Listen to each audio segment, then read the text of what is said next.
भाऊजी के मरा कावा का जरावा सबके दीवाना बना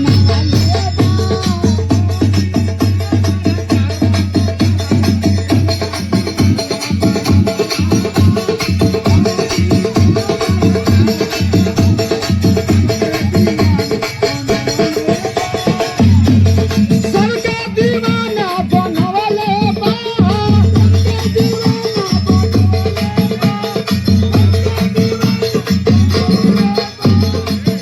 यही भाऊजी के मरा कावा का जरावा सबके दीवाना बनवले बा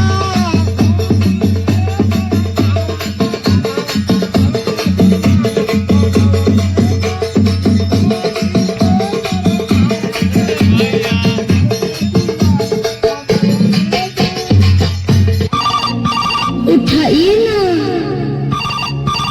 उठाइए ना। Hello hello. हाँ हेलो जी सर, मैं सबसे पहले आपको नमस्कार करना चाहता हूँ। हाँ तो करो। जी सर नमस्कार। सर मैं HDFC से बात कर रहा हूँ।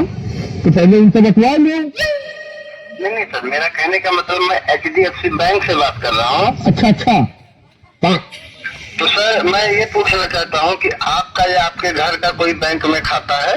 नहीं नहीं हमारे घरे कोई बाइक मनाए खाते हमारे घरे दाल भात बनत है और घरे खाई का हो देवर? नमस्ते भाभी। का हाल चाल बा? और हाल चाल ठीक बा भाभी, जैसे त्योहार वैसे हमार। एकर मतलब पहला तीसरा महीना चलत बा। नहाले ना करेला मौका तक कहिया ते नहीं नहाले। अरे हम जानल ना यानी ते नहीं नहाले तोर भौजी ना नहाली है ठंडी में। देख हमके कुछ कर नहीं बस हमर भौजी ने कुछ कही ए भौजी देखो तो ठंडी में नहाली नहीं। सियावा कहल रे कि हम ठंडी में नहीं नहाई। हां ये भूजा तेरा से भरा दिन बका रे ढूंढ में हमने गए।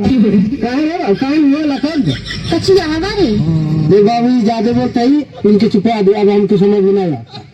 तो समझ में नहीं आता है ना इनके समझ में नहीं आता। इंग्लैंड से आइल बा तो लोग सही में नहाली रे। हमके तो लगा था कि ते नहीं नहा ली। जैसे भग भग के बस साले वैसे सबको जाने ली। वो सही तो 10 साल है हम अकेले हम हमारे भौजी हमके माने ले। सुनो जी, क्या है भौजी क्या बोला लो एगो बात कही। को है ये सुने खातिर ताई बनी हो दादा। बुरा नहीं मन बा। नहीं देखो आज तक तू और कौन बात हम बुरा मान ले नहीं तू बोला एगो बात कही।